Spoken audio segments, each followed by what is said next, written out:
Hare Krishna, Krishna Krishna, Hare Hare, Hare Rama, Rama Rama, Hare Hare. Hare Krishna, Krishna Krishna, Hare Hare, Hare Rama, Rama Rama, Hare Hare.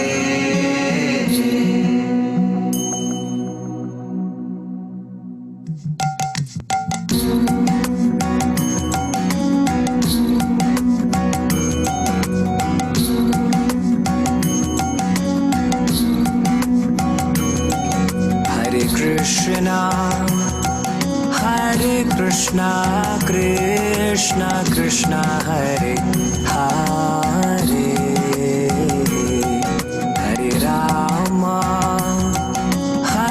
Rama, Rama Rama, Hare Hare. Hare Krishna, Krishna Krishna, Hare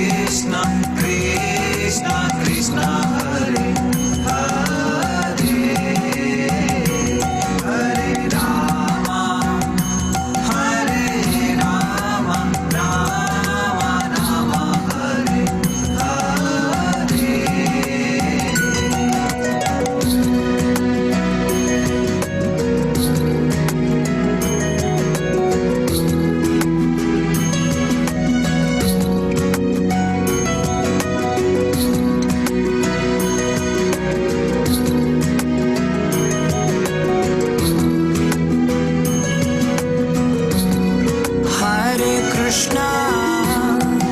Hare Krishna, Krishna Krishna, Hare Hare, Hare Rama,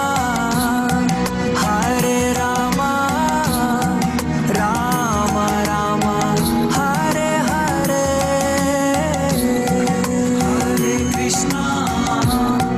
Hare Krishna, Krishna Krishna, Hare Hare, Hare Rama, Rama Rama, Hare Hare.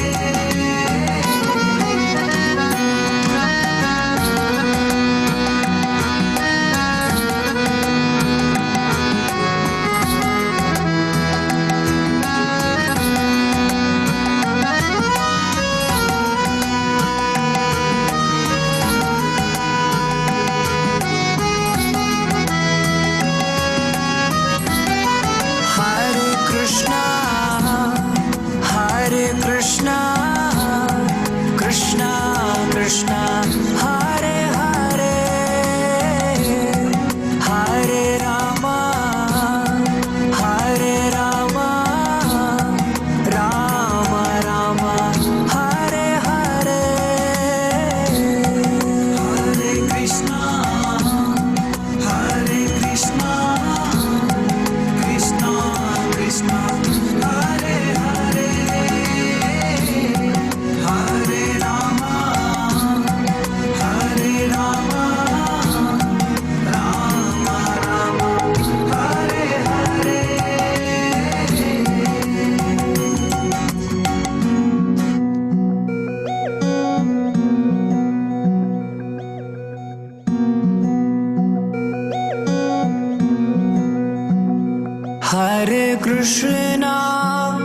Hare Krishna, Krishna Krishna, Hare Hare, Hare Rama, Rama Rama, Hare Hare.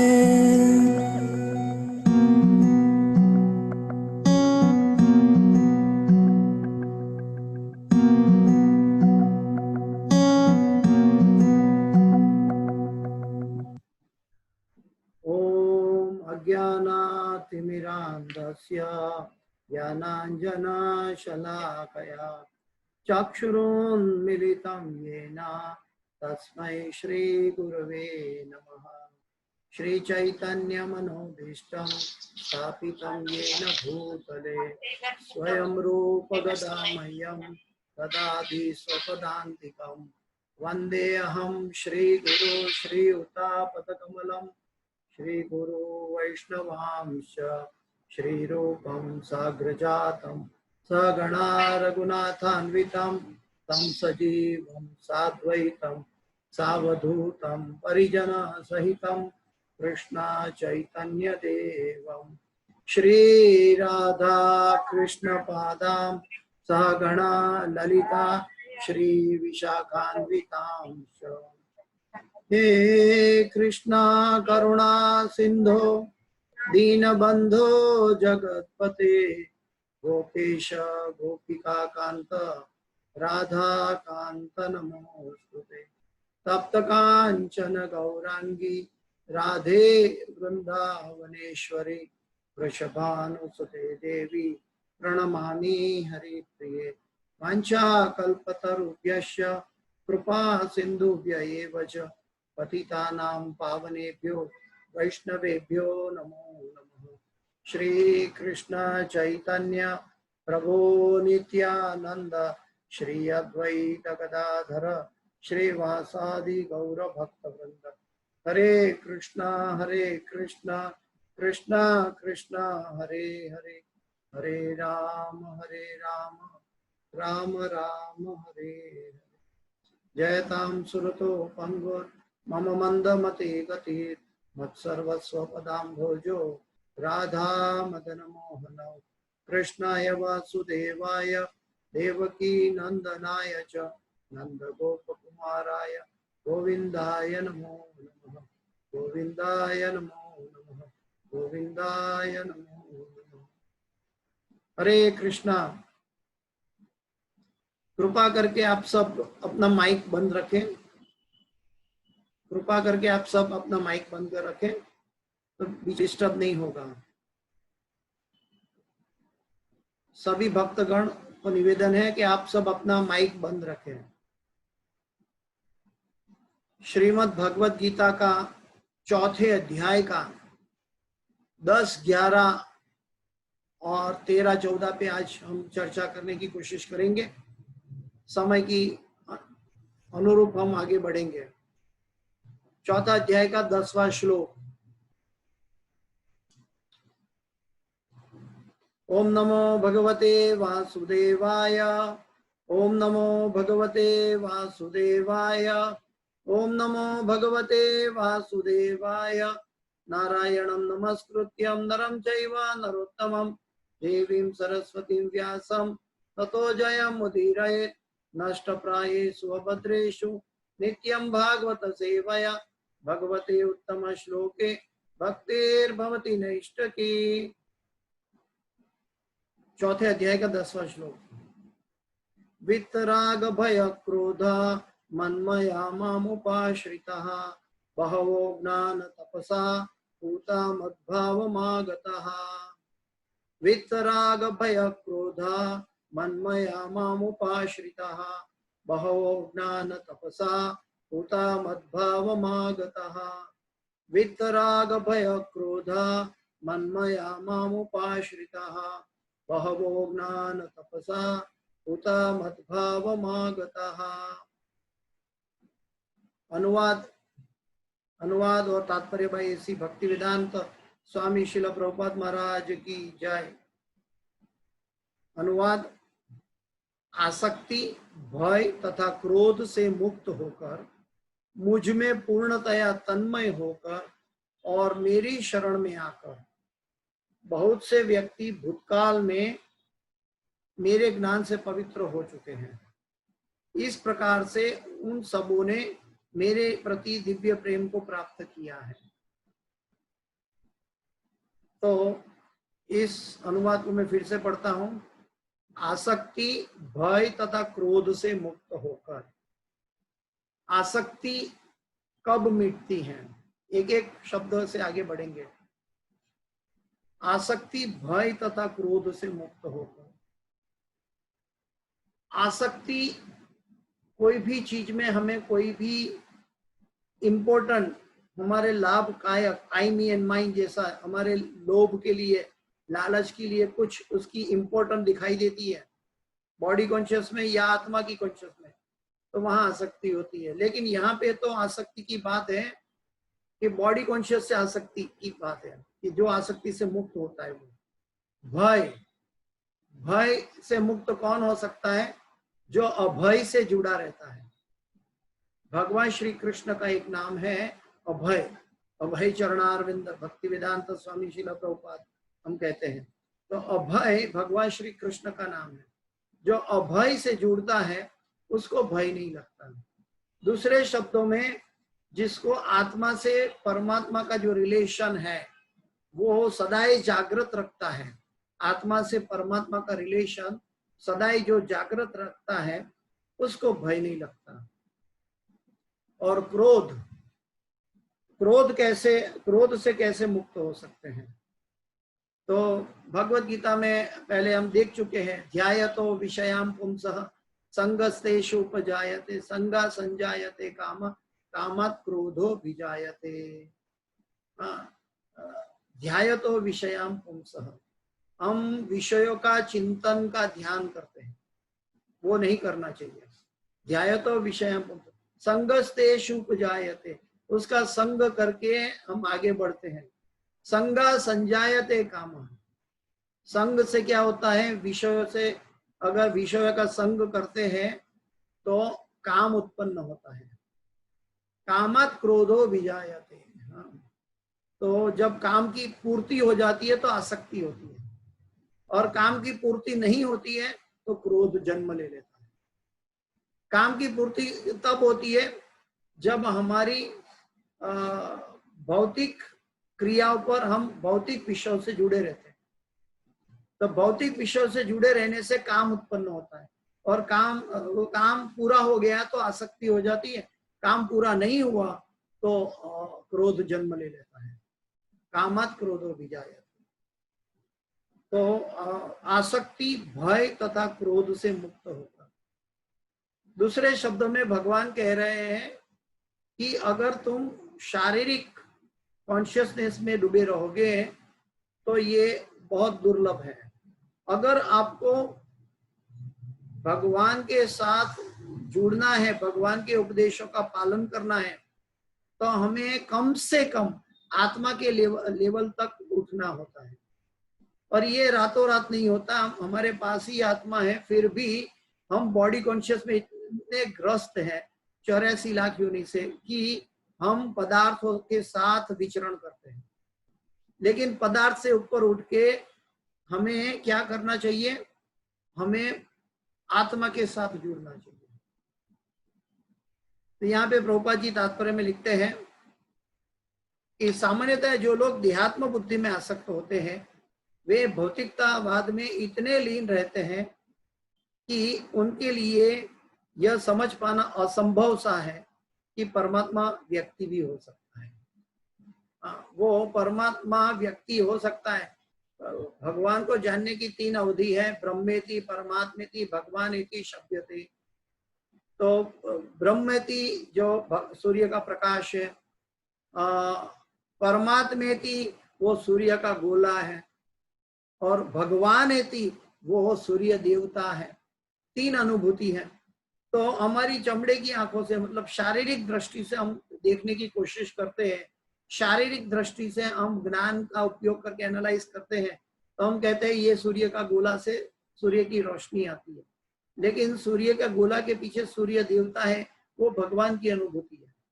तो हम जब शारीरिक body conscious में होते हैं तब हम परमात्मा के लिए अभिव्यक्त होते हैं। उनके लिए से समझ पाना असंभव सा है कि परमात्मा व्यक्ति कैसे होता है, परमात्मा भगवान कैसे बन सकता है। यहाँ पे प्रभुपाद जी आगे बताते हैं तात्पर्य में, जो आध्यात्मिक जीवन के पूर्ण ज्ञान से रहित है। आध्यात्मिक जीवन के पूर्ण ज्ञान से रहित। आध्यात्मिक जीवन की शुरुआत ही आत्मा के साथ शुरू होती है। भगवान श्री कृष्ण पहला अध्याय में अर्जुन अपना दुख लेकर भगवान के सामने व्यक्त कर रहा है, और दूसरे अध्याय में भगवान ने सबसे पहले जो उपदेश दिया, वो सबसे पहले उपदेश दिया था कि तुम ये शरीर नहीं हो, तुम आत्मा हो, और आत्मा शाश्वत है, इसलिए तुम्हें शोक करना योग्य नहीं है। तो क्योंकि हम आत्मा है, ये सबसे पहला आध्यात्मिक जीवन की शुरुआत अगर हम बॉडीली प्लेटफॉर्म से करते हैं, उससे एक ये जानना चाहिए कि हमारी आत्मा सम्मिलित होनी चाहिए, यानी कि आत्म साक्षात्कार। हम आत्मा की उन्नति के लिए बॉडी का उपयोग कर रहे हैं। जैसे कि हम कार में बैठ के यहाँ से मथुरा जाते हैं, तो मथुरा जाते हैं तो ऐसा लगता है कि हमारी कार भी मथुरा पहुंच गई, हमारा शरीर मथुरा पहुंच गया, लेकिन आत्मा मथुरा पहुंची है। तो हम बाह्य दृष्टि न रखें बल्कि आंतरिक दृष्टि से देखें। तो आध्यात्मिक जीवन का जो लालन पालन है, आध्यात्मिक जीवन की उन्नति है, वो आत्मा पर निर्भर करती है। जितनी हम आत्म दृष्टि रखते हैं उतनी हमारी आध्यात्मिक उन्नति उसके ऊपर निर्भर करती है। और शरीर का जो उपयोग है हमें आत्मा तक जाने के लिए करना है, आत्मा को समझने के लिए करना है, भगवान को समझने के लिए करना है। तो शरीर का उपयोग करते हुए इस श्लोक में भगवान कहते हैं वित्तराग भया क्रोधा मन मया माम उपाश्रिता बहो ज्ञान तपसा पूता मत भाव मागता। यानी कि भगवान के प्रति दिव्य प्रेम को जागृत करना है, प्राप्त करना है, तो आसक्ति भय और क्रोध से मुक्त होकर और भगवान में पूर्णतया तन्मय होकर और भगवान की शरण में आकर, ये 5 चीज, आसक्ति भय और क्रोध का परित्याग और साथ साथ भगवान में तन्मयता और भगवान की शरण में आकर, ये 5 चीज करना चाहिए। प्रभुपाद जी तात्पर्य में आगे बताते हैं कि इसके अतिरिक्त ऐसे बहुत से मनुष्य जो आध्यात्मिक जीवन को तनिक भी नहीं समझ पाते। क्योंकि वो आध्यात्मिक जीवन को क्यों नहीं समझ पाते? क्योंकि वो बॉडीली और अपनी सीमित बुद्धि से एनालाइज कर रहे हैं। सीमित बुद्धि से हम भगवान को नहीं जान सकते। हमारा पूरा शरीर सीमित है, भौतिक पदार्थों का बना हुआ है, और सीमित बुद्धि से हम भगवान को नहीं जान सकते। भगवान को जानने की अवधि है तेने ब्रह्म हृदया आदि कवय मुह्यंति यत् सूर्य। एक एग्जाम्पल कह सकते हैं कि जब भगवान हृदय में ज्ञान देते हैं तभी जाके हम आध्यात्मिक उन्नति एक्चुअल कर पाते हैं। भगवान हृदय में ज्ञान तब देते हैं जब हमारा हृदय विशुद्ध होता है, तब तक हम परमात्मा के रूप में वो क्या करना क्या नहीं करना वो अनुमति देते हैं, हमारे कर्मों का हिसाब रखते हैं।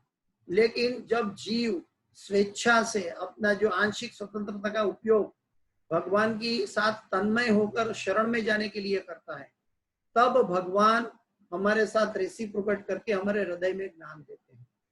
सभी को ज्ञान नहीं मिलता। भगवान के साथ तन्मयता और शरण में जाने के लिए इस कलिकाल में हमें भगवान का नाम का जप करना होता है। हरे कृष्णा कृष्ण कृष्ण हरे हरे, हरे राम राम राम हरे हरे। तो आगे प्रभुपाद जी लिखते हैं कुछ लोग भौतिकता में इतने आसक्त रहते हैं कि वे आध्यात्मिक जीवन की और कोई ध्यान नहीं देते, और कुछ लोग तो निराशावाश सभी प्रकार के आध्यात्मिक चिंतनों से क्रुद्ध होकर प्रत्येक वस्तु पर अविश्वास करने लगते हैं। लोग सभी चीजों पर अविश्वास करते हैं, उतना ही नहीं, वहां तक कि इसकी पराकाष्ठा वहां तक है कि भगवान पर अविश्वास करते हैं। इसीलिए नास्तिकता फैली है, इसीलिए ज्ञान का अपव्यय होता है। तो ये अविश्वास करते हैं। इस अंतिम कोटि के लोग किसी न किसी नशे का सेवन करने लगते हैं। जैसे कि जो हिप्पीज होते थे अमेरिका में, तो ये नशे का क्या नशे में आशाग्रस्त थे, नशे में ग्रस्त थे। तो एक्चुअली क्या करना चाहिए कि मति विभ्रम को कभी आध्यात्मिक दृष्टि से मान लिया जाता है। मनुष्य को भौतिक जगत के प्रति आसक्ति की 3 अवस्था से छुटकारा पाना है। हमारी आसक्ति की 3 अवस्था क्या है? प्रभुपाद जी तात्पर्य में समझाते हैं। आध्यात्मिक जीवन की उपेक्षा। जब हमें भौतिक चीजों से आसक्ति हो जाती है और भौतिक चीजों से परे कुछ नहीं दिखाई देता है, कुछ इंपॉर्टेंस नहीं दिखाई देता है, तब हमारी आध्यात्मिक जीवन के प्रति उपेक्षा हो जाती है। हम आध्यात्मिक बातें इग्नोर करने लगते हैं। कलयुग में ये 98% लोगों में ये उपलब्ध है कि आध्यात्मिक जीवन की उपेक्षा। फिर आध्यात्मिक साकार रूप का भय। जो नास्तिकतावादी लोग हैं या जो लोग ज्ञानी है, अपने ज्ञान से ब्रह्म ज्योति तक उठना चाहता है, वो लोग या योगी लोग है जो भगवान को हृदय में धारण करते हैं, उसके ऊपर ध्यान केंद्रित करते हैं, लेकिन वो लोग भगवान के साकार रूप से डरते हैं। जैसे कि हम देखते हैं कि हिरण्यकश्यपु, वो भी नरसिंह भगवान के साकार रूप से डर गए थे, क्योंकि वो आवेश में आ गए भगवान, और हिरण्यकश्यपु डर गए। क्यों? क्योंकि वो व्यक्ति जो थे पहले तो आध्यात्मिक जीवन की उपेक्षा कर रहे थे और फिर भगवान का साकार रूप, भगवान विष्णु के साकार रूप पे भी संचय कर रहे थे, तथा जीवन की हताशा से उत्पन्न शून्यवाद की कल्पना। इसीलिए प्रभुपाद जी के प्रणाम मंत्र में थे, पाश्चात्य देश दूर करी मायावादी, दूर करी शून्यवादी। हम शून्यवाद, प्रभुपाद का जो सबसे पहला बाण था वो पाश्चात्य जगत में शून्यवाद को मिटाना था। शून्यवाद को मिटाना है। ब्रह्म सत्य जगत मिथ्या जो कहते हैं, प्रभुपाद जी कहते हैं ब्रह्म सत्य है, जगत मिथ्या नहीं है। जो भी भगवान के द्वारा उत्पन्न है, कण कण में भगवान है, तो कैसे मिथ्या हो जाता है? लेकिन जगत जो है टेम्पररी है, परिवर्तनशील है। तो प्रभुपाद जी ने उसको चैतन्य महाप्रभु की शिक्षा के अंतर्गत उनको फर्दर एनालिसिस किया कि भौतिक जगत है वो परिवर्तनशील है और उसके अंदर भी भगवान कण कण में छुपे हुए हैं, इसलिए वो टेम्पररी है परिवर्तनशील होने के नाते। आगे बताते हैं प्रभुपाद जी की अवस्थाओं, जीवन की इन 3 अवस्थाओं से छुटकारा पाने के लिए प्रामाणिक गुरु के निर्देशन में भगवान की शरण ग्रहण करना चाहिए। ये जो 10वां श्लोक है, वित्त राग भय क्रोधा मनमया माम उपाश्रिता बहवो ज्ञान तपसा पूता मत भाव मागतः। अभी गीता का जो ये उपदेश है उसको जीवन में लाने के लिए प्रभुपाद जी आगे समझाते, जैसे अर्जुन ने दूसरे अध्याय में शिष्यते हम शादी माम तम प्रपन्नम, जैसे अर्जुन ने भगवान की शरणागति ग्रहण की, ठीक वैसे ही आध्यात्मिक उन्नति के लिए हमें बाहर से गुरु की आवश्यकता होती है, गुरु के निर्देशों के पालन करना होता है, क्योंकि हम बॉडीली शरीर का उपयोग, शरीर का साधन का उपयोग कर रहे हैं। तो गुरु के जरिए हम, गुरु के निर्देशन में हम भगवान को जानने की कोशिश करनी चाहिए। भक्ति रसामृत सिंधु में इसके भक्ति के कदम बताए गए हैं, भगवान को जानने के लिए कदम बताए गए हैं कि भगवान को कैसे हम दिव्य प्रेम, भगवान को दिव्य प्रेम कैसे प्राप्त कर सकते हैं। आदौ श्रद्धा तथा साधु संगोत भजन क्रिया ततो नर्थ निवृत्ति स्यात् ततो निष्ठा रुचिस्ततः अथा शक्तिस्ततो भावस्ततः प्रेमाभ्युदश्यति साधकानां मयं प्रेम्णं प्रादुर्भावे भवेत् क्रमः। तो प्रारंभ में आत्म साक्षात्कार की सामान्य इच्छा होनी चाहिए। If there is a will there is a way. बिना इच्छा हम कुछ नहीं कर पाएंगे। अगर हम किसी भी चीज, इस भौतिक जगत में भी हम न्यूजीलैंड है, समझो हमने न्यूजीलैंड नहीं देखा है, फॉर एग्जांपल न्यूजीलैंड नहीं देखा है, लेकिन न्यूजीलैंड है, तो जब तक हम न्यूजीलैंड को जानने की इच्छा नहीं करेंगे तब तक न्यूजीलैंड के बारे में नहीं जान पाएंगे। ठीक वैसे ही हम जब तक भगवान के बारे में जानने की इच्छा व्यक्त नहीं करेंगे तब तक हम भगवान को नहीं जान पाएंगे। और भगवान को जानने की विधि है आत्म साक्षात्कार की। सबसे पहले भगवान को जानना है तो पहले आत्मा को जानना होगा। तो प्रभुपाद जी कहते हैं प्रारंभ में आत्म साक्षात्कार की सामान्य इच्छा होनी चाहिए। इससे मनुष्य ऐसे व्यक्तियों की संगति करने का प्रयास करता है जो आध्यात्मिक दृष्टि से उठे हुए हैं। अगली अवस्था में गुरु से दीक्षित होकर नव दीक्षित भक्त उसके आदेश अनुसार भक्ति प्रारंभ करता है। गुरु के आदेश के अनुसार हमें भक्ति का प्रारंभ करना है। हम भक्ति करते हैं, कैसे करते हैं? मनोधर्म से करते हैं। मनोधर्म से की हुई भक्ति हमें भगवान तक या भगवान के आदेशों का पालन कैसे किया जाए वहां तक नहीं पहुंचा सकती। भक्ति का आदेशों का पालन करना है तो हमें गुरु के निर्देशों में आगे बढ़ना होगा। इस प्रकार सद्गुरु के निर्देशन में भक्ति करते हुए समस्त भौतिक आसक्ति से मुक्त हो जाता है। जब तक हम गुरु के निर्देशनों में आगे नहीं बढ़ेंगे तब तक हम अनर्थों से निवृत्त नहीं हो पाएंगे। अनर्थों से निवृत्त होने के लिए हमें योग्य चीज से हमें अपने आप को जोड़ना होगा। इसलिए जब तक हम भगवान के नामों से जुड़े रहेंगे तब तक हमारी अनर्थ निवृत्ति बनी रहेगी। जब तक हम भगवान की महिमा, भगवान की लीला के विस्तारों की कथा, भगवान के साथ तन्मयता, भगवान का नाम का कीर्तन, भगवान के भक्तों के साथ भगवान की हरि चर्चा और जीवों के कल्याण की भावना, सभी जीवों से द्वेष रहित भावना, ईर्ष्या रहित भावना जब हमारे अंदर प्रकट होगी तब जाके हमारा आध्यात्मिक उन्नति का एक कदम हम आगे बढ़ पाएंगे। यहाँ पे बताते हैं कि भगवान श्री कृष्ण के विषय में श्रवण करने के लिए रुचि विकसित करता है जब निष्ठा आती है तब। जब तक निष्ठा नहीं होती है तब तक हमारा पतन होता रहे। तरंग रंगिनी भक्ति रहती है। भक्ति रसामृत सिंधु में कहते हैं तरंग रंगिनी भक्ति। कभी कभी हम भक्ति में बहुत ऊपर आ जाता है, कभी कभी भक्ति में शुष्कता आ जाती है। हमारा जो उतार चढ़ाव चला रहता है। क्यों? क्योंकि हमारे अंदर भक्ति की निष्ठा नहीं है।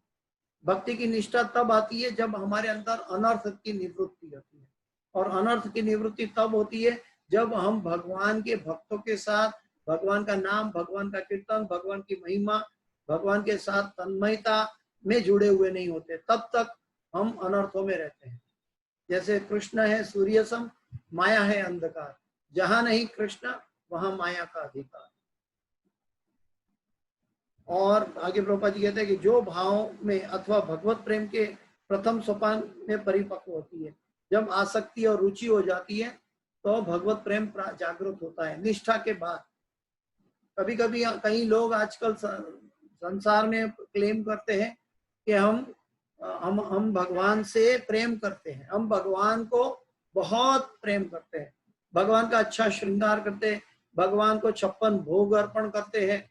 लेकिन ये क्रिया रहती है। प्रेम जब होता है तब मन जुड़ता है। प्रेम जब होता है तब सेल्फलेस हमारा आनंद की भावना नहीं होती है।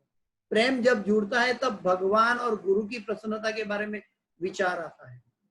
प्रेम जब जुड़ता है तब अनर्थों से निवृत्ति और निष्ठा होती है। तब हमारी भक्ति तरंग रंगिनी से बाहर आकर निष्ठा में एक सरीकी होती है। हाँ, सततम कीर्तयन्तो मां, जैसे सतत भगवान का हम कीर्तन कर पाएंगे। अतः भक्ति के मंद विधि से प्रामाणिक गुरु के निर्देशन में सर्वोच्च अवस्था प्राप्त की जा सकती है। भक्ति की मंद विधि से प्रामाणिक गुरु के निर्देशन में सर्वोच्च अवस्था प्राप्त की जा सकती है और समस्त भौतिक आसक्ति, व्यक्तिगत आध्यात्मिक स्वरूप के भय तथा शून्यवाद से उत्पन्न हताशा में मुक्त हुआ जा सकता है।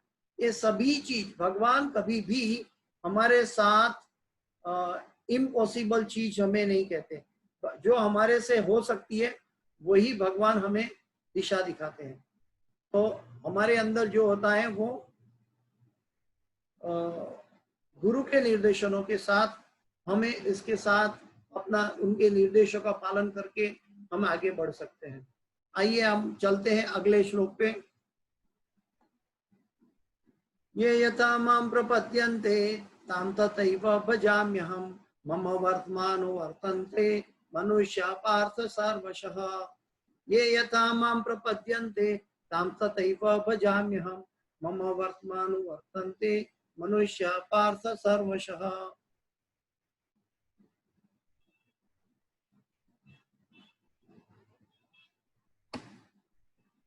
अनुवाद: जिस भाव से सारे लोग मेरी शरण ग्रहण करते हैं उसी के अनुरूप मैं उन्हें फल देता हूं। हे पार्थ, प्रत्येक व्यक्ति सभी प्रकार से मेरे पथ का अनुगमन करता है। फिर से मैं बोलता हूं, भगवान बहुत शार्पली समझा रहे हैं।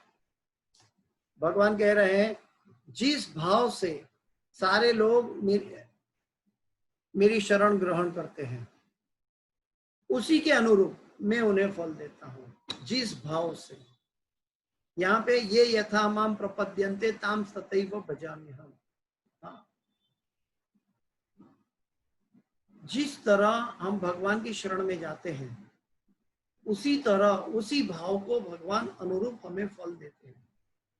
फल पर हमारा आधिपत्य नहीं है। कर्मण्येवाधिकारस्ते मा फलेषु कदाचन मा कर्म फल हेतुर्भो मा ते संगोस्तव कर्म। कर्म हमें करना है, कर्म फल पर हमारा कोई अधिपत्य नहीं है, लेकिन कर्म फल तो मिलके ही रहेगा। लेकिन कैसे? भगवान कहते हैं कि जिस भाव से सारे लोग मेरी शरण ग्रहण करते हैं, जिस भाव से। हाँ, ये यथा यानी कि जिस भाव से। हम क्या करते हैं वो जरूरी नहीं है, हमारे करने का भाव, इसके प्रति हमारा उद्देश्य क्या है, ये जरूरी है। अगर हमारा उद्देश्य शुद्ध है तो भगवान वो उसके अनुरूप फल देते हैं। अगर हमारा उद्देश्य रजोगुण या तमोगुण में है तो हमारा फल भी तमोगुण और रजोगुण लेकर आता है। तो सबसे पहली बात यह है, इस श्लोक के पर आधारित हमें क्या करना चाहिए? हमारा भावना, हमारा उद्देश्य, हमारा हेतु, हमारा मन साफ करना चाहिए। हमारा उद्देश्य, हमारी भावना कैसे साफ होगी? प्रभुपाद जी ने हमें रामबाण इलाज दिया है, सब दर्दों की एक दवा दी है। चैतन्य महाप्रभु ने और पूरे ब्रह्मा जी से लेके नारद जी से लेके वेद व्यास जी लेकर सभी ने हमें ये दवाई दे दी है कि जब तक हम महामंत्र के जप के साथ अपने आप को शुद्ध नहीं कर लेते। अंते नारायण स्मृति ये हमारा जीवन का लक्ष्य है। लेकिन अंते नारायण स्मृति क्या है? हमारी इच्छा शुद्ध हो तब हम भगवान को याद कर सकते हैं। हमारी इच्छा बॉडी कॉन्शियस में लिपटी हुई है, हमारे मन की इंद्रियों की तृप्ति में लिपटी हुई है। उससे छुड़ाकर हम कैसे छुड़ा पाएंगे? उससे अधिक हमें भगवान के अंदर, भगवान की सेवा में, भगवान के भक्तों के साथ आदान प्रदान में, प्रेम के और उपदेशों के लीलाओं में आदान प्रदान में हम जुड़ जाएंगे। तब परम दृष्टवा निवर्तते, तब हमें धीरे धीरे भगवान से प्रेम जागृत होगा। लेकिन ये अवस्था तब आएगी जब हम हृदय हमारा शुद्ध होगा। जब तक हृदय शुद्ध नहीं है तब तक भक्तों का संग और हमारी आत्मा की उन्नति की भावना हमारे अंदर जागृत नहीं होती। शायद होती है तो हम कर्म कांड के रूप में एक पर्टिकुलर समय की सीमितता तक हम आध्यात्मिक उन्नति करने की कोशिश करते हैं। उसके बाद भौतिक चीजों में आसक्त हो जाते हैं, ग्रस्त हो जाते हैं।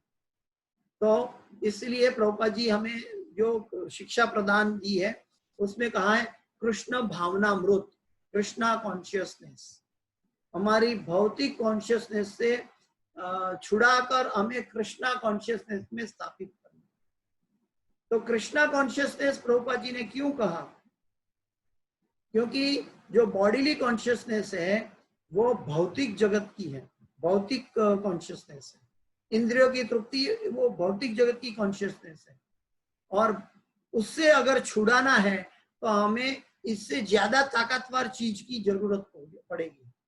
और जो हमारी भौतिकता की जो जरूरत है, भौतिक कॉन्शियसनेस में छूटने की जो आवश्यकता है, उसको आध्यात्मिक शक्ति से हम छुड़ा सकते हैं। आध्यात्मिक शक्ति से छुड़ाएंगे तब वो भौतिक ग्रस्त परिस्थिति छूट सकती है। तो इसका मतलब क्या है कि आध्यात्मिक कॉन्शियसनेस क्या है? तो आध्यात्मिक कॉन्शियसनेस है जो श्रीमती राधा रानी सतत मांग रही है भगवान के पास। हरे कृष्ण कृष्ण कृष्ण हरे हरे, हरे राम राम राम हरे हरे। श्रीमती राधा रानी इस भौतिक धरा पर आकर हमें भक्त बनकर सिखा रही है। चैतन्य महाप्रभु के आविर्भाव में हमें सिखा रही है कि हमारी भौतिक कॉन्शियसनेस से आध्यात्मिक कॉन्शियसनेस तक कैसे पहुंच सकते हैं। इसमें प्रभुपाद जी जैसे प्रमाणित आचार्य गुरु परंपरा में जो भगवान से चली आ रही है, उन्होंने हमें बिल्कुल उसके अंदर कुछ भी मिलावट किए बिना हमें एज इट इज कृष्ण भावनामृत दिया है। कृष्ण भावनामृत का मतलब है हम हरे कृष्ण महामंत्र का नियमित जप करें। जब हम 16 माला कम से कम करेंगे तब धीरे धीरे हमारी भौतिक आसक्ति छूटने लगेगी। हमारे महामंत्र के साथ छुड़ी है विरक्ति। हम त्याग कर सकते हैं, विरक्त नहीं हो सकते। अपने स्व प्रयत्न से त्याग कर सकते हैं, विरक्त नहीं हो सकते। विरक्ति लानी है तो महामंत्र का जप करना होगा, और जब विरक्ति होगी तब डुप्लीसिटी नहीं होगी। त्याग में डुप्लीसिटी होती है, लेकिन विरक्ति में डुप्लीसिटी नहीं होती। विरक्ति तब आएगी जब आध्यात्मिक शक्ति की ताकत से हम भौतिक आसक्ति को छोड़ पाएंगे। यानी कि जब हमें आध्यात्मिक शक्ति, आध्यात्मिक चीज के प्रति उसकी इंपॉर्टेंस दिखाई देगी, परम दृष्टवा निवर्तते, जब हमें उसके प्रति ज्यादा इंपॉर्टेंस दिखाई देगा, तब हमारा लोभी स्वभाव भगवत भक्ति के ऊपर लोभ चला जाएगा। अभी हमारा लोभी स्वभाव इंद्रिय तृप्ति और भौतिक कामना और भौतिक इच्छा, भौतिक नाम, ऐश्वर्य के प्रति जुड़ी हुई है। तो भौतिकता दाखिल रहते हुए भी हम कैसे आध्यात्मिक उन्नति करें, ये इलाज जो है, इस ब्रह्मांड का सर्वश्रेष्ठ इलाज भक्तिवेदांत स्वामी श्रील प्रभुपाद जी ने हमें प्रदान किया है, हम तक पहुंचाया है। तो ये भगवत गीता का जो उपदेश है, सारे भगवत गीता का उपदेश गुरु के निर्देशन में, गुरु के आदेशों का पालन करके हम प्राप्त कर सकते हैं। नहीं तो हम इधर उधर भटक जाएंगे, हमारी दिशा सही नहीं मिलेगी। हमें आध्यात्मिक उन्नति की एबीसीडी शुरू करनी है तो हमें हरे कृष्ण महामंत्र का 16 जाप, 16 माला नियमित रूप से ध्यान पूर्वक करना होगा। जब ये करेंगे तब जाके हम भौतिक आसक्ति से, भौतिक क्रोध से, भौतिक भय से छूट पाएंगे। यहाँ पे प्रभुपाद जी बताते हैं कि प्रत्येक व्यक्ति कृष्ण को उनके विभिन्न स्वरूपों में खोज रहा है। भगवान श्री कृष्ण को अंशतः उनके निर्विशेष ब्रह्म ज्योति तेज में तथा प्रत्येक वस्तु के कण कण में रहने वाले सर्वव्यापी परमात्मा के रूप में अनुभव किया जाता है। जब तक बॉडी कॉन्शियस है तब तक हम ब्रह्म ज्योति जैसे योगी जन, ज्ञानी जन ध्यान में बैठ के ब्रह्म ज्योति तक अपने आप को उठाने की कोशिश करते हैं। मतलब वो शारीरिक अवस्था से अपने आप, अपने ज्ञान का उपयोग करते हैं। लेकिन हम क्या करते हैं, भगवान का भक्त क्या करता है, भगवान के जो बोनाफाइड रिप्रेजेंटेटिव जो है, भगवान की चली आ रही परंपरा में जो गुरु है, वो गुरु को समर्पित होके उनके आदेशों का पालन करके आगे बढ़ता है। दोनों में अंतर है। एक स्व प्रयत्न से करता है, जो स्व प्रयत्न से करता है उसके साथ स्व भी जुड़ा रहता है। स्व का मतलब अपना अहंकार, और अपना अहंकार जुड़ा रहने के कारण वो भगवान के साथ प्रेम का आदान प्रदान तक नहीं पहुंच सकता, क्योंकि स्व छुपा हुआ है। जब मैं था तो मैं नहीं था, जब मैं नहीं था तो मैं था। तो जो स्व छुपा हुआ है, तो वो स्व को कौन निकालता है, गुरु उसको उतारता है। चक्षुरु उन्मिलितम येन तस्मै श्री गुरुवे नमः। ओम अज्ञान तिमिरांधस्य, अज्ञान रूपी अंधकार में मेरा जन्म हुआ था। अज्ञान कौन सा है, मेरा शारीरिक जन्म हुआ था। मेरा शरीर सबसे बड़ा अंधकार है, लेकिन शरीर का अंधकार को हम कैसे ज्ञान के प्रदीप से कैसे उसका उपयोग कर सकते हैं, ज्ञानांजन शलाकया, भगवान के ज्ञान का उपयोग करके। चक्षुरु उन्मिलितम, वो 3 मूल, ये सत्वगुण, रजोगुण, तमोगुण को उखाड़ कर फेंकता है। कौन, जो गुरु। चक्षुरु उन्मिलितम येन तस्मै श्री गुरुवे नमः, ऐसे गुरु को मैं नमस्कार करता हूँ। तो हमारी जो भक्त की यात्रा है वो बोनाफाइड गुरु पर परंपरा पर आधारित होती है। इसलिए आगे प्रभुपाद जी कहते हैं कि लेकिन कृष्ण का पूर्ण साक्षात्कार को उनके शुद्ध भक्त ही कर सकता है। भगवान का साक्षात्कार भगवान के भक्त, वेदेश सर्वे अहमेव वेद्यो वेदांत कृत वेद विदेव च अहम, वो है। પછી વેદેશુ દુર્લભમાં અદુર્લભમાં આત્મભક્તો गोविंदमादि पुरुषम तमहम भजामि। हाँ, वेदेशु दुर्लभमा, जो ज्ञान के प्रयास से कोशिश करता है तो बहुत दुर्लभ है। वेदेशु दुर्लभमा अदुर्लभमा आत्मभक्तो, जो मेरे आत्मभक्त है, जो मेरे तन्मय भक्त है, जो मेरे प्रेमी भक्त है, तो अदुर्लभमा आत्मभक्तो, तो उनके लिए दुर्लभ नहीं है। तो भगवान का साक्षात्कार गोपा जी समझाते हैं कि लेकिन कृष्ण का पूर्ण साक्षात्कार तो उनके शुद्ध भक्त ही कर पाते हैं। फलतः कृष्ण प्रत्येक व्यक्ति की अनुभूति के विषय है और इस तरह कोई भी और सभी अपनी अपनी इच्छा के अनुसार तुष्ट होते हैं। अपनी इच्छा के अनुसार तुष्ट होने का मतलब क्या है कि कोई, जैसे हमारी भौतिक जगत में कोई 4 कक्षा के बाद पढ़ना छोड़ देता है, कोई 10 कक्षा के बाद पढ़ना छोड़ देता है, कोई 12 कक्षा के बाद पढ़ना छोड़ देता है, कोई कॉलेज का ग्रेजुएट हो गया, बस हो गया जीवन, पढ़ना छोड़ देता है, कोई डबल ग्रेजुएट पढ़ के पढ़ना छोड़ देता है, कोई डॉक्टरेट करके पढ़ना छोड़ता है। तो सभी की ज्ञान की जो सीमा है अलग अलग होती है। ठीक वैसे ही भक्ति में भी सभी व्यक्ति जो बॉडी कॉन्शियस में है वो भगवान की अपनी अपनी इच्छा के अनुसार, जो भगवान की साकार रूप तक जो संतुष्ट नहीं होते, वो भगवान के साकार रूप तक नहीं पहुंच पाते। कई लोग जो भगवान के जो मतलबी भक्त हैं, वो इस संसार में कुछ चमत्कार को नमस्कार करते हैं, वो चमत्कार को, तांत्रिक को नमस्कार करते हैं। कई लोग कार्मिक होते हैं तो कुछ कर्म कैसे पाकर संतुष्ट हो जाते हैं। कोई ज्ञानी लोग ज्ञान का उपयोग करके संतुष्ट हो जाता है कि आज मैंने भगवान की दिए हुए ज्ञान का उपयोग करके ये कार्य कर लिया, शॉर्टकट। लेकिन भगवान का जो भक्त होता है वो इस सभी श्रेणियों से अलग होता है। वो जब तक भगवान के साथ दिव्य प्रेम का आदान प्रदान स्थापित नहीं करता, जब तक भगवान का साकार रूप की सेवा नहीं करता, तब तक भक्त को संतुष्टता नहीं मिलती है।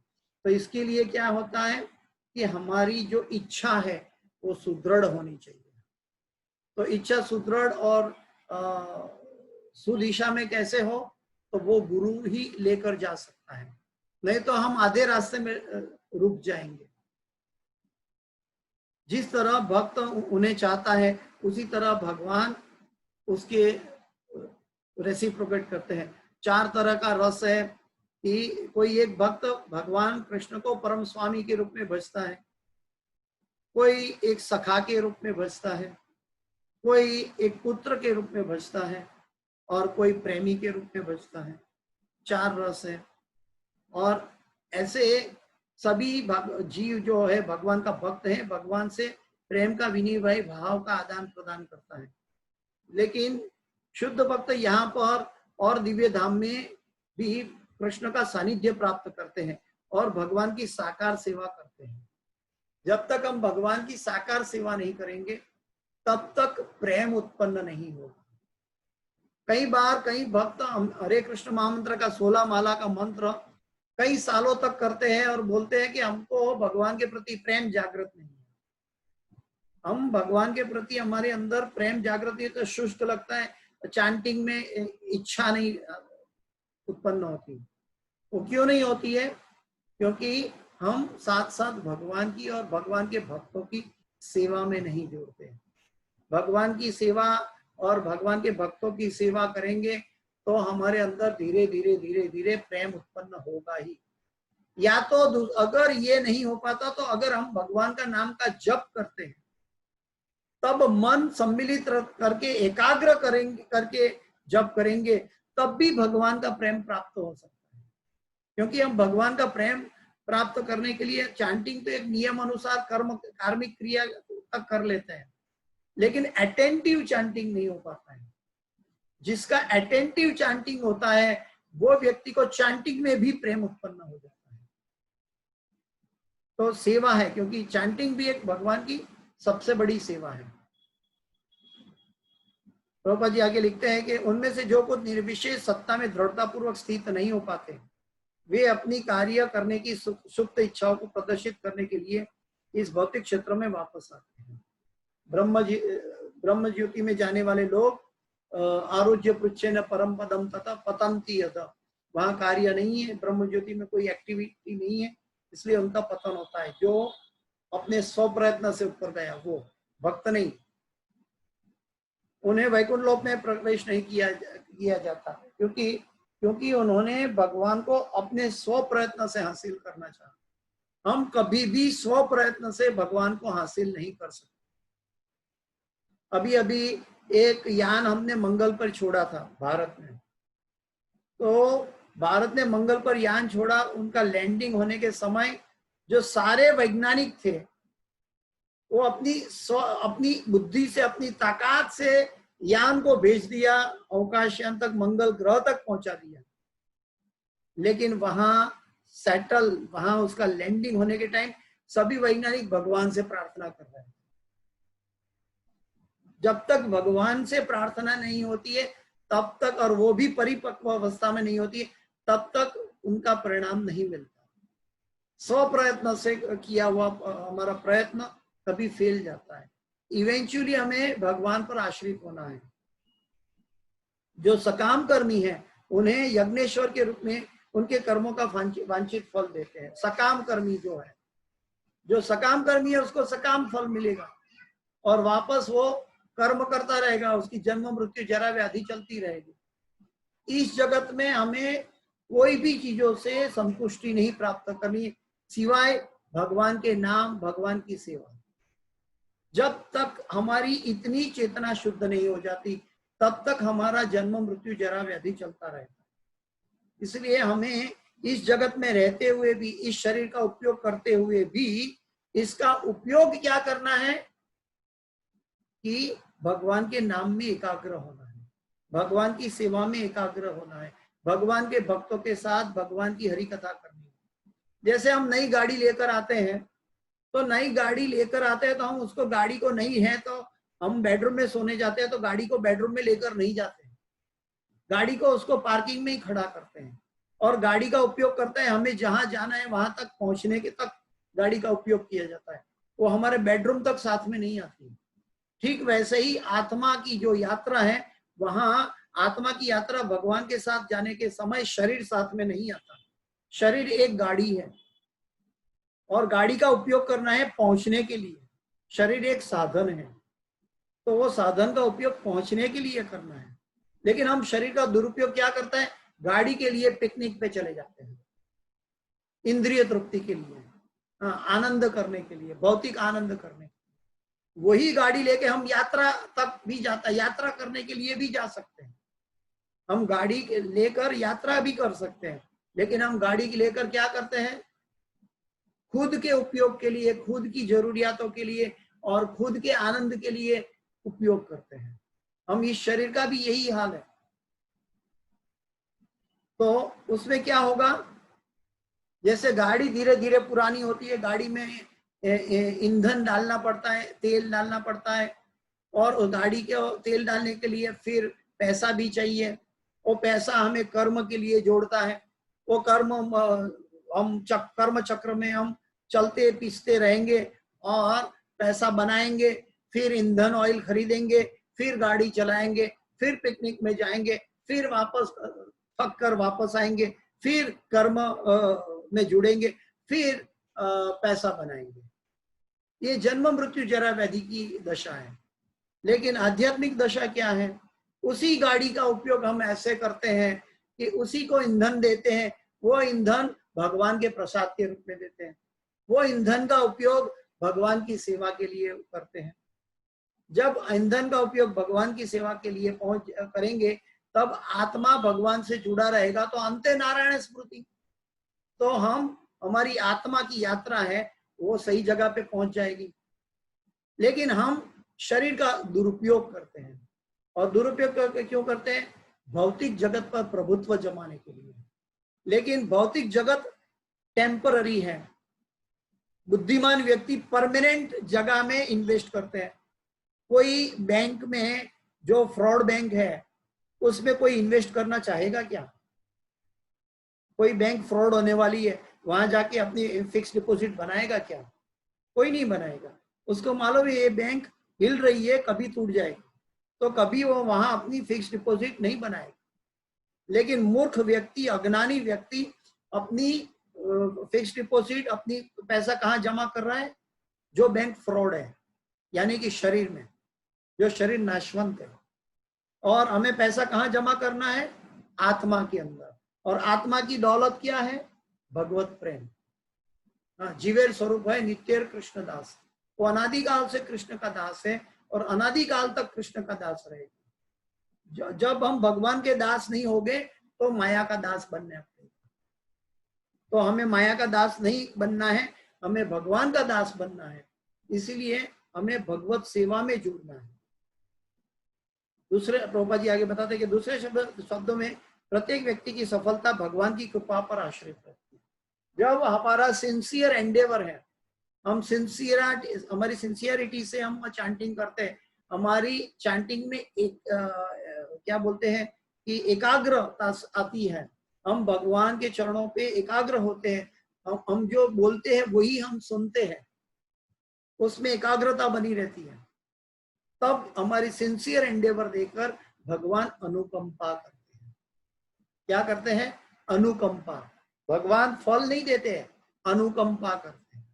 अनुकंपा का मतलब है कि हम, क्योंकि हमारे पूर्व पाप इतने थे और हमारे 100 प्रयत्न से कभी धुलने नहीं थे, एक शुद्ध भक्त गुरु के रूप में आया, वो वैष्णव जन ने हमें सही रास्ता दिखा दिया और सही रास्ते पे चल पड़े, इसलिए गुरु ने कृपा की। बिना कारण कृपा की, हमारी लायकात नहीं थी, भगवान के द्वारा भेजे गए भक्त ने हमारे पर कृपा बरसाई। वो कृपा पर हमारी दिशा सिद्ध हो गई, हम वो दिशा पे चल पड़े, और वो दिशा पे चल पड़े तब गुरु ने हमारे लिए प्रार्थना की थी, इसलिए भगवान ने हमारा पर कृपा की। वो कृपा अनुकंपा है। हम उसके लिए लायक नहीं थे, लेकिन भगवान फिर भी हमें लायक बनाया। समस्त प्रकार की आध्यात्मिक विद्या एक ही पथ में सफलता की विभिन्न कोटियां हैं। आध्यात्मिक विधि क्या है? वो अलग अलग, जैसे माउंटेन पे जाते हैं तो, हिमालय में जाते हैं तो बहुत सारी पहाड़ियां दिखती हैं। हाँ, एक बड़ी पहाड़ी पे जाते हैं तो नीचे देखेंगे तो बहुत सारी पहाड़ी दिखेगी। तो आध्यात्मिक उन्नति ये पहाड़ियों पर चढ़ने के बराबर है कि हम एक पहाड़ी से दूसरी पहाड़ी चढ़ेंगे, लेकिन सभी पहाड़ी पे जाके हमारा ध्येय सिद्ध नहीं होता। लेकिन आध्यात्मिक उन्नति का मतलब है हमारी उन्नति जरूर होती है, लेकिन जब तक हमारी कनेक्शन, हमारी एंकर भौतिकता से जुड़ी है, तब तक जन्म मृत्यु जरावधि चलती रहेगी। हमारी जो एंकर है आध्यात्मिक उन्नति के साथ जुड़ेगी, गुरु के साथ जुड़ेगी, गुरु के उपदेशों के साथ जुड़ेगी, तब जाके हम ये आध्यात्मिक उन्नति परिपूर्ण हो जाएगी, हमारी अपूर्ण अवस्था पूर्ण हो सकती है। तो श्रीमद् भागवत में भी कहा गया है कि बॉडी कॉन्शियसनेस में भी अगर हमें कुछ करना है संसार में, तो श्रीमद् भागवत में दूसरे स्कंद 3 अध्याय 10वें श्लोक में कहा गया है, अकाम सर्व कामो वा मोक्ष कामो उदारधि तीव्रेण भक्ति योगेन यजेत पुरुष परम। मनुष्य चाहे निष्काम हो या फल का इच्छुक हो या मुक्ति का इच्छुक हो ही क्यों ना हो, उसे पूरे सामर्थ्य से भगवान की सेवा करनी चाहिए। हाँ, हम देवी देवता की सेवा नहीं करके बल्कि भगवान की सेवा में जुड़े। लेकिन भगवान की सेवा के लिए लायक बनना है, वो गुरु हमें लायक बनाते हैं। जब तक गुरु के निश्रा में हम लायक नहीं हो पाते, तब तक भगवान की भक्ति में भी हमारे अंदर कई त्रुटियां, अनेक मैल, अनेक अहंकार की सुषुप्त अवस्था जुड़ी रहती है। जब हम गुरु के जरिए भगवान की भक्ति में जुड़ते हैं, तब हमारी छोटी छोटी त्रुटियां, छोटी छोटी गलतियां, छोटी छोटी इस सभी चीजों से, क्योंकि भक्त के सानिध्य में हम रहेंगे और शास्त्र के सानिध्य में रहेंगे, तो उसकी वजह से हम धीरे धीरे अपने आप को शुद्ध कर पाते हैं। ये शुद्धिकरण 100 प्रयत्नों से नहीं हो पाएगी। 100 प्रयत्नों से हम गलतियां करते रहेंगे, क्योंकि स्व जुड़ा हुआ है। जब गुरु के प्रति शरणागत होते हैं तब स्व चला जाता है। तब गुरु मुख पद्म वाक्य चित्ते ते कोरिया ऐक्य और ना कोरी हो मने आशा। तब हम गुरु की उपदेशों के पर हम स्थित हो पाते हैं। जैसे कि हमने देखा है अहमदाबाद में हमारे शिक्षा गुरु जो है हिज ग्रेस यशोमती नंदन प्रभु, उन्होंने गुरु के उपदेशों का पालन किया। अमेरिका में प्रभुपाद ने उनको बोला, तुम गुजराती है, तुम यहाँ क्यों बैठा है, तुम जाके गुजरात में जाके भगवान का मंदिर की स्थापना करो, जाओ। तो वो लोग अमेरिका जाने के लिए उत्सुक होते हैं, इंद्रिय तृप्ति के लिए, तो पैसा कमाने के लिए, हाँ, अमेरिका में आनंद करने के लिए। लेकिन वो गुरु ने, वो प्रभुपाद जी ने उनको गुजरात वापस भेज दिया और उन्होंने गुरु के उपदेशों का पालन किया। गुरु मुख पद्म वाक्य चित्ते ते कोरिया ऐक्य, ओनली गुरु के शब्दों का पालन किया। किसने? इस ग्रेस यशोमती नंदन प्रभु ने। ऐसे इस्कॉन के सभी प्रभुपाद के शिष्यगण की कथा है कि सभी ने प्रभुपाद के आदेशों का अक्षर सह पालन किया। और आज हम देख रहे हैं हमारे सामने अहमदाबाद में ये बड़ा मंदिर राधा गोविंद जी का हो गया और कई भक्त जो दर्शन करने आते हैं वो जीवों का उद्धार होता है। और कई लोग कृष्ण भावनामृत में जुड़ रहे हैं, कई लोग भगवत गीता के अभ्यास में जुड़ रहे हैं, कई लोग भगवान की सेवाओं में जुड़ रहे हैं। कोई अर्च विग्रह की सेवा कर रहा है, कोई भगवान के गार्लैंड में, कोई भगवान की राधा सेवा में जुड़े हुए हैं। तो सभी वैष्णव जन, भक्त जन को भगवान की सेवा में जोड़ दिया। किसने? यशोमती नंदन प्रभु ने। दिखता है हमें, लेकिन यशोमती नंदन प्रभु ने क्या किया?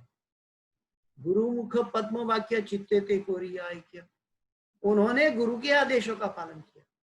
जब हम गुरु के आदेशों का पालन करेंगे तब हम क्या होगा कि हम सही माध्यम में भगवान के अनेक जीवों को पर कृपा कर पाएंगे और हम अपने आप का भी उन्नत जीवन कर पाएंगे। ये गुरु के आदेशों के पालन के अंदर ये शक्ति है, ये आध्यात्मिक शक्ति है। प्रभुपाद चैतन्य महाप्रभु ने ये दी हुई है। जारे देखो तारे कहो कृष्ण उपदेश, प्रति घरे घरे जइयो मांगो भिक्षा करो कृष्ण शिक्षा। लेकिन ये अपने आप करने लगोगे तो कुछ समय तक होगा, बाद में छूट जाएगा। ये तब परमानेंट रहेगा जब गुरु के आदेशों के द्वारा हो जाएगा। तो हमें गुरु के आदेशों का पालन में कोई भी कॉम्प्रोमाइज नहीं करनी चाहिए। भगवत गीता यही सिखाती है कि अगर हम गुरु के आदेशों का पालन नहीं करेंगे तो भगवान ये अलग अलग प्रॉब्लम्स दिखा रहे हैं गीता में, तो ये और भगवान के पास जाने का रास्ता दिखा रहे हैं, इसको हम जीवन में नहीं डाल पाएंगे। गीता के अभ्यास करने वाले कई लोग हैं, हाँ, गीता का अभ्यास 1 वीक 10 डेज 15 डेज में गीता का संक्षिप्त में हम अभ्यास कर लेते हैं। लेकिन गीता को अभ्यास करके जीवन में लाना है तो हमें गुरु के पास जाना ही होगा। शिष्य से हम शादी माम तो हम प्रपन्न, इसी से हम गीता प्राप्त कर पाएंगे। और गीता प्राप्त करने का अर्थ है भगवान के उपदेशों का पालन कर पाएंगे। अर्जुन भगवान का उपदेशों का पालन इसीलिए कर पा रहा है क्योंकि अर्जुन ने भगवान की शिष्यता ग्रहण कर ली है। भगवान के सामने, हमारे सामने भगवान ने अपने बोनाफाइड रिप्रेजेंटेटिव भेजा है, तो हमें भगवान के रिप्रेजेंटेटिव के पास अपनी शरणागत होना होगा। तब गुरु अपने स्वलाभ और स्वार्थ छोड़कर शिष्यों के, जीवों के कल्याण के लिए उनको योग्य उपदेश देंगे। गुरु जब हमें महामंत्र का जाप दीक्षा में देते हैं तब महामंत्र के जाप के साथ महामंत्र करने की शक्ति भी प्रदान करते हैं। हम जब स्वयं महामंत्र का जप करते हैं तब हम हमारी इंद्रियों के द्वारा करते हैं, हमारी स्वशक्ति से करते हैं, तो इसके लिए हमारे अंदर शुष्कता आ जाती है धीरे धीरे। लेकिन दीक्षा लेकर हम महामंत्र का जाप करते हैं, तब हम हमारे अंदर भगवान और भगवान की परंपरा के द्वारा दी गई शक्ति भी है, और वो शक्ति के अंदर भी कभी कभी हमें हमारे अंदर शुष्कता आती है, क्योंकि हम गुरु के उपदेशों के पालन के प्रति अपने आप को शुष्कता दिखाते हैं। जब गुरु के आदेशों का पालन नहीं करेंगे तो चांटिंग में भी शुष्कता दिखेगी। तो हमें चांटिंग हमारा बहुत रसप्रद है। आनंदम बुद्धि वर्धनम प्रतिपदम, वो रसप्रद है, लेकिन हमें वो रस नहीं दिखाई देता। क्यों? क्योंकि हम गुरु के प्रति उनके आदेशों के प्रति एकाग्र चित्त से उसका पालन नहीं कर रहे हैं। जब गुरु के उपदेशों का पालन होगा तब जाके हमारी साधना तन्मय भगवान में तन्मय हो पाएगी। तो इसके साथ आज हम इस भगवत गीता की कक्षा का समापन करते हैं। किसी भक्त का कोई भी प्रश्न हो तो मुझे 7778039139 इस नंबर पे व्हाट्सएप करके पूछ सकता है।